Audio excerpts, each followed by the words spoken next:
Good morning, dear student. I Bola Shankar Singh, your Hindi teacher. Now I will teach you Hindi Kaveri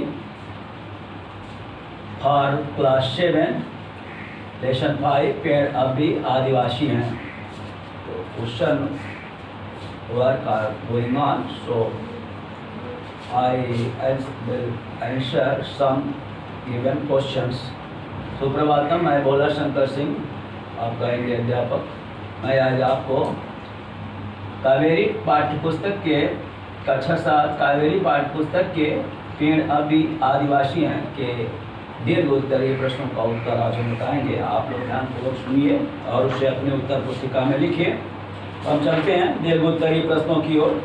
तो दीर्घ उत्तरीय प्रश्न question 5 का है. दीर्घ उत्तरीय प्रश्न, दीर्घ उत्तरीय प्रश्न. दीर्घ उत्तरीय प्रश्न में है पहला प्रश्न, पेड़ किस प्रकार जीवनदायी हैं, वर्णन कीजिए. पेड़ किस प्रकार जीवनदायी हैं, वर्णन कीजिए. ये बड़ा प्रश्न है. तो ये अब हम इसका उत्तर देखते हैं.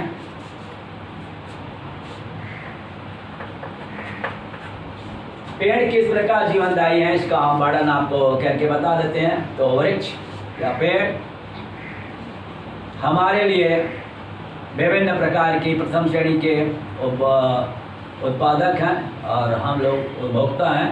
तो वृक्ष पर ही हम लोग एक प्रकार से आश्रित ही रहते हैं.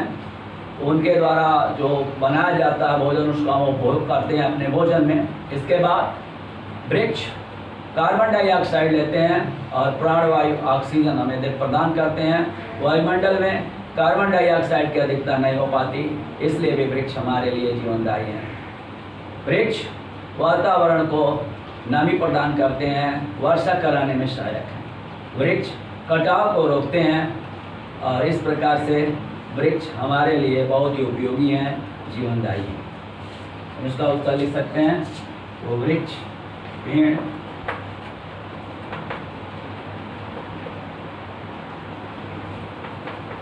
वातावरण से कार्बन डाइऑक्साइड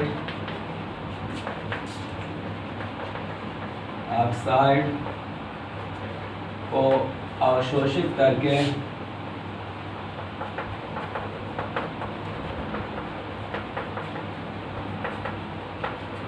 हमें ऑक्सीजन प्रदान करते हैं.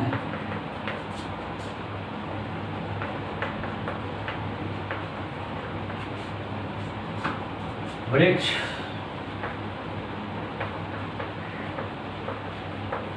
हमारे लिए खाद्यान्न, फल फूल आदि उत्पन्न करते हैं.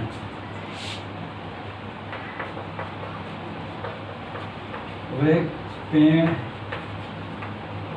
वर्षा कराने में भी सहायक हैं.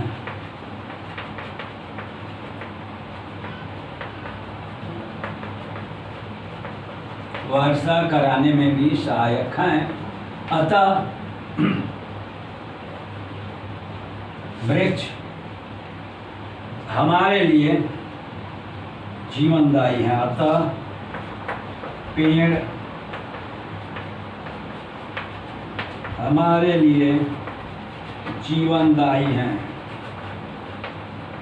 तो ये प्रश्न का उत्तर रहा. पेड़ वातावरण से कार्बन डाइऑक्साइड को अवशोषित करके हमें ऑक्सीजन प्रदान करते हैं. वृक्ष हमारे लिए खाद्यान्न, फल फूल आदि अन्न उपलब्ध कराते हैं. पेड़ वर्षा कराने में सहायक हैं.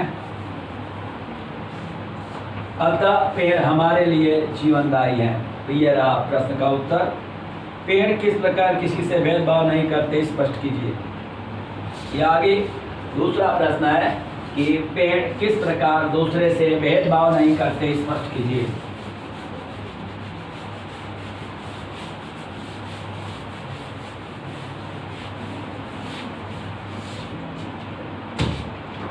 पेड़ किस प्रकार दूसरे से भेदभाव नहीं करते, स्पष्ट कीजिए।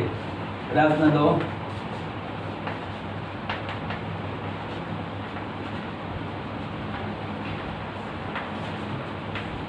से भेदभाव नहीं करते, स्पष्ट कीजिए।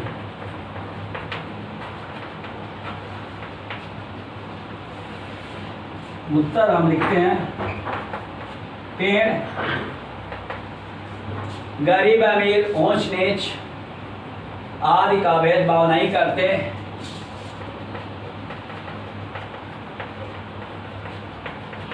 गरीब अमीर ऊंच नीच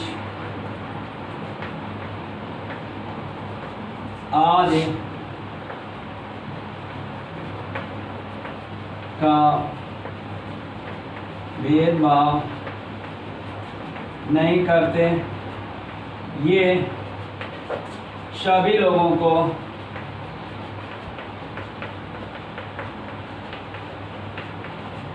समान प्रकार से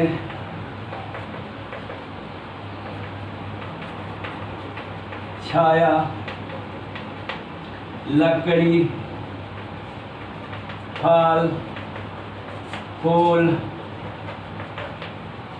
आदि उपलब्ध कराते हैं।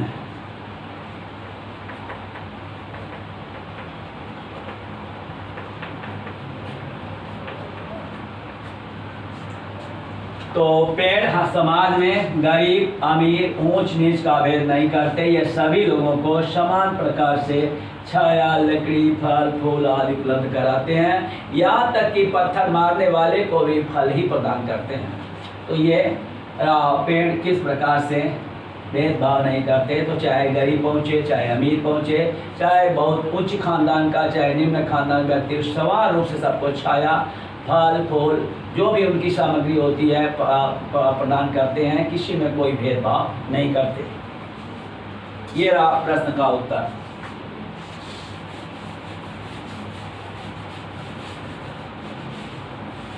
क्वेश्चन 5 अब समाप्त होता है। प्रश्न 5। अब हम अगले प्रश्न की ओर बढ़ते हैं। कुछ मूल्य पर आधारित प्रश्न है, वैल्यू बेस्ड क्वेश्चंस हैं। प्रकृति ने हम पर अनेक उपकार किए हैं। प्रकृति की चीज़ें हैं, इसमें झरना है, समुद्र है, सूर्य की रोशनी है, वृक्ष हैं और अनेक प्रकार की वनस्पतियाँ, छोटे बड़े जीव जंतु हैं।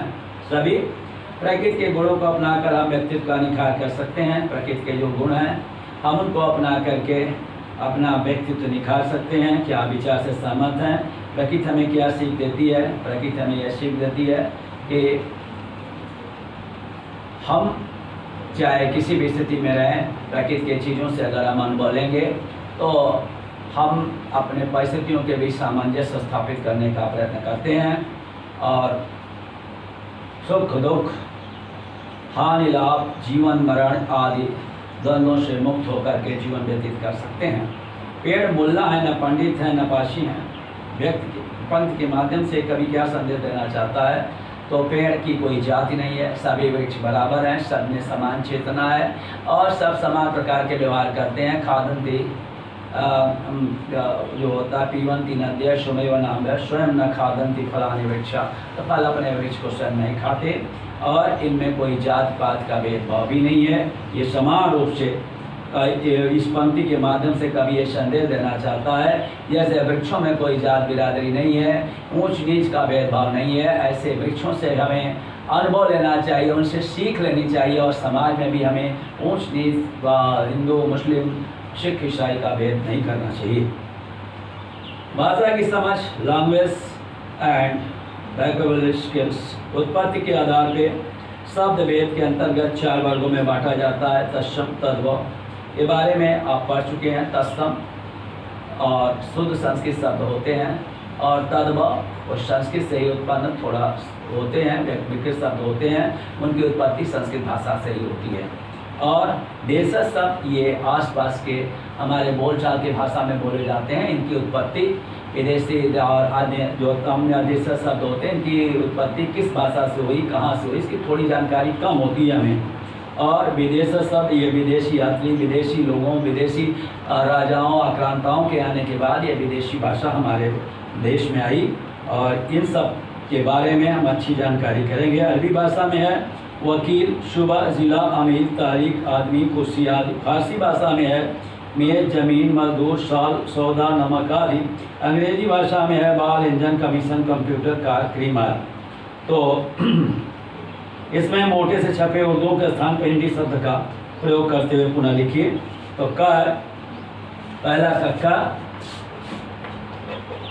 हमें लिखना है, फिर शब्दों को।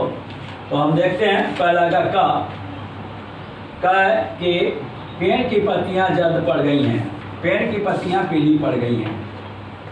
पेड़ की पत्तियां पीली पड़ गई हैं। पेड़ की पत्तियां पीली पड़ गई हैं, पड़ गई हैं।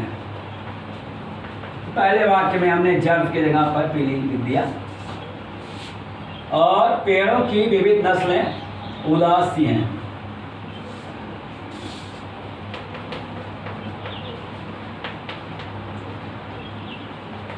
पेड़ों की विविध, अब नस्लें समूह,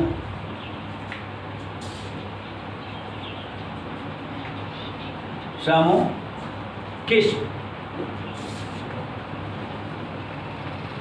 उदास सी हैं, किस्म उदास सी हैं। और या जिंदगी का दम घुट रहा है। जीवन का दम घुट रहा है। जिंदगी के जगह पर हमने जीवन लिख दिया। आगे साफ दिल कुछ ऐसा ही, साफ दिल कुछ ऐसा ही सोचते हैं। निर्मल हृदय वाले कुछ ऐसा ही सोचते हैं।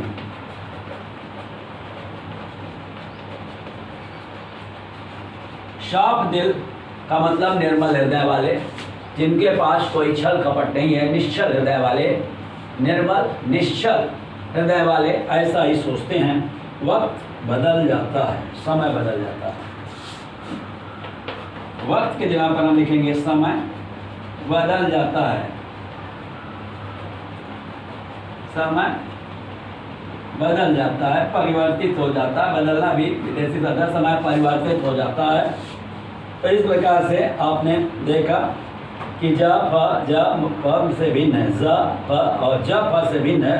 ज फ ध्वनियाँ ज और फ ध्वनियाँ अरबी, फारसी और अंग्रेजी के शब्दों से मिलती है। जरूर, फौरन, जालिम आदि।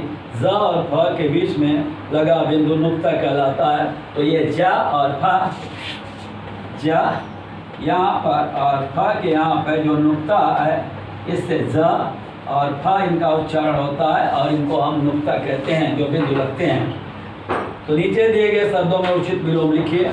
दूसरा है, तो अब हम प्रश्न दूसरा चलते हैं। विलोम लिखना है। तो विलोम शब्द आप अच्छी तरह जानते होंगे। उदासी,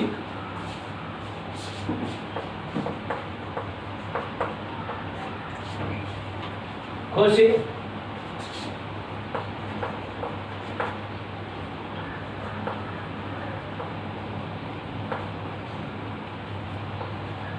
खुशी, खुशी का माहौल, उदासी, खुशी। उपकार, अपकार,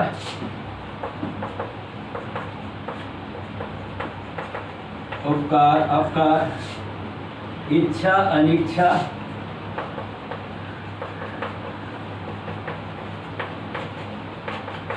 इच्छा, अनिच्छा। सरल, कठिन, सरल का कठिन।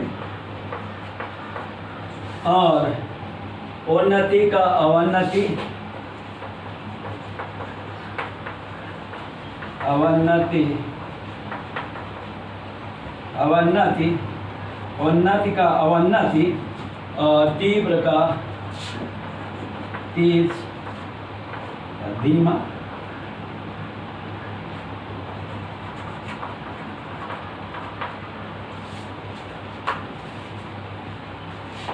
तीव्र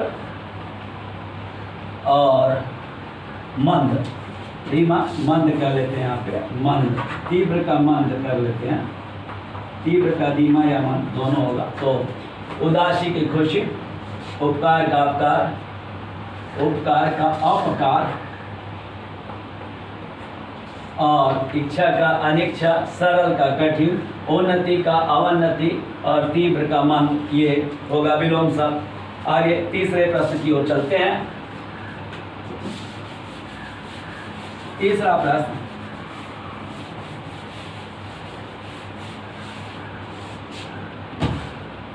दिए गए दो पर्यायवाची शब्द लिखना है। 5 शब्द हैं कि दो पर्यायवाची शब्द लिखना है और बाग से छांट करके लिखना है। तो तीसरा का क्या है, इसमें दिया गया है धरती, धरती है। तो पहले तो वसुधा दिखाई पड़ रहा है, वसुधा, और दूसरा इसमें धरा, वसुधा और धरा, इसके दो हैं, धरा, वसुधा, धरा। दूसरा शब्द आता है आपका ख, पेड़, पेड़, इसका एक वृक्ष और तल, वृक्ष और तरु, वन नहीं होगा, तरु होगा। तीसरा है अपमान, अपमान का निरादर और तिरस्कार,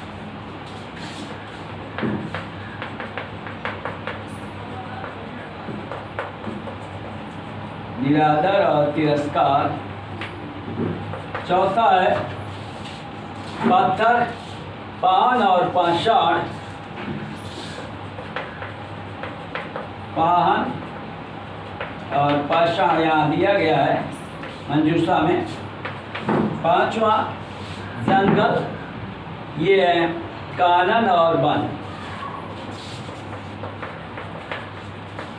कानन और वन, ये रहा।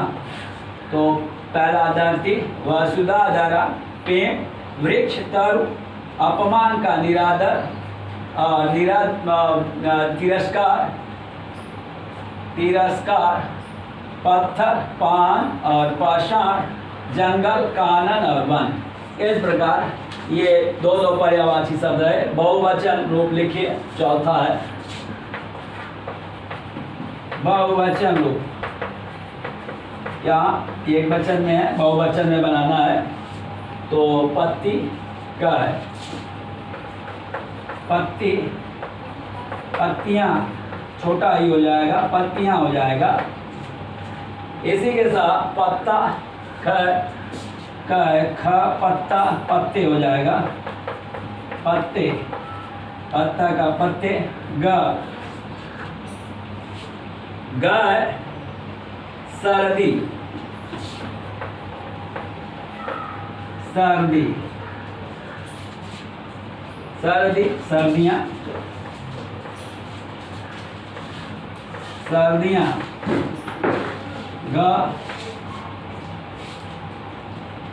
जड़, जड़ें,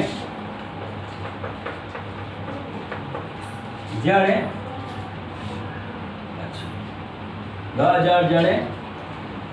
और शादी, अंदर, शादी, शादियाँ। और इससे ऋतु, ऋतुएं, ऋतु, ऋतुएं। तो पत्ती, पत्तियां, पत्ता, पत्ते, और सर्दी, सर्दियां, जड़, जड़ें।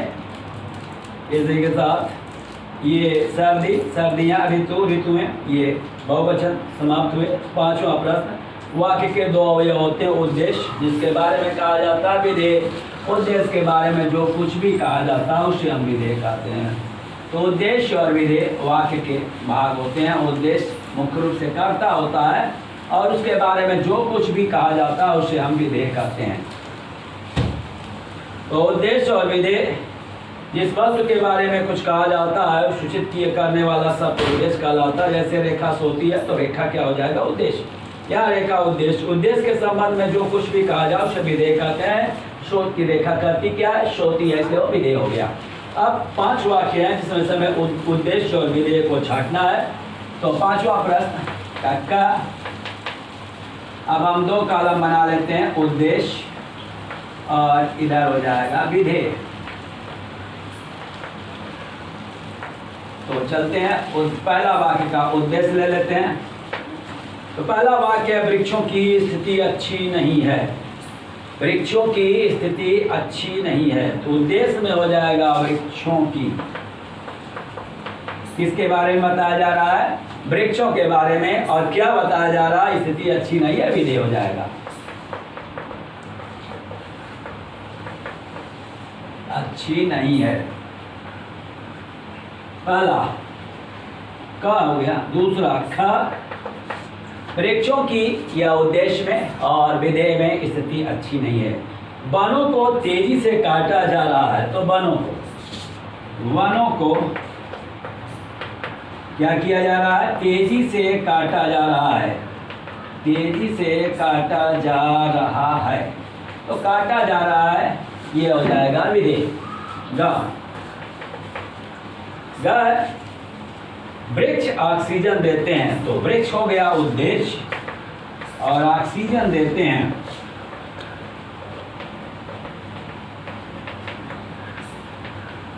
वृक्ष ऑक्सीजन देते हैं, ये ऑक्सीजन देना क्या हो जाएगा? विधेय। घ, वृक्ष की जड़ें धरती में गहराई तक हैं। घ, ये हो जाएगा वृक्ष की जड़ें। किसके बारे में कहा गया है? जड़ें। वृक्ष की जड़ें धरती में गहराई तक हैं।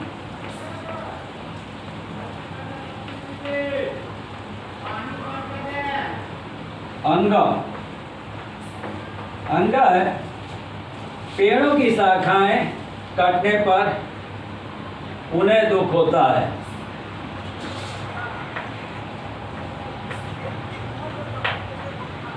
पेड़ों की शाखाएं, यहाँ पे उद्देश्य हो गया, कटने पर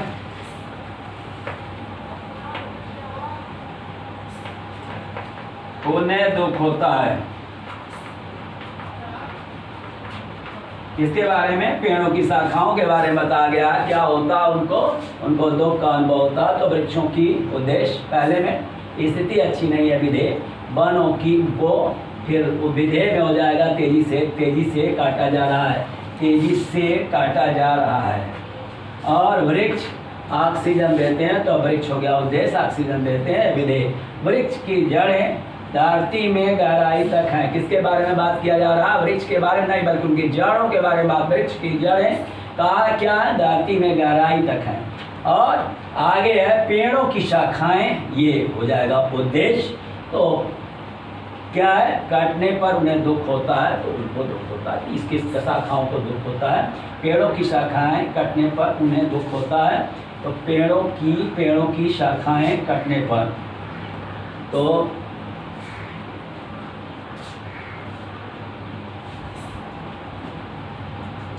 ये रहा उद्देश्य और विधेय।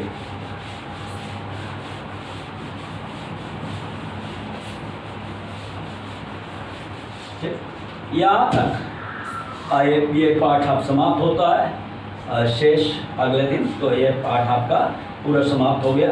अब अगले दिन हम अगला पाठ पढ़ेंगे।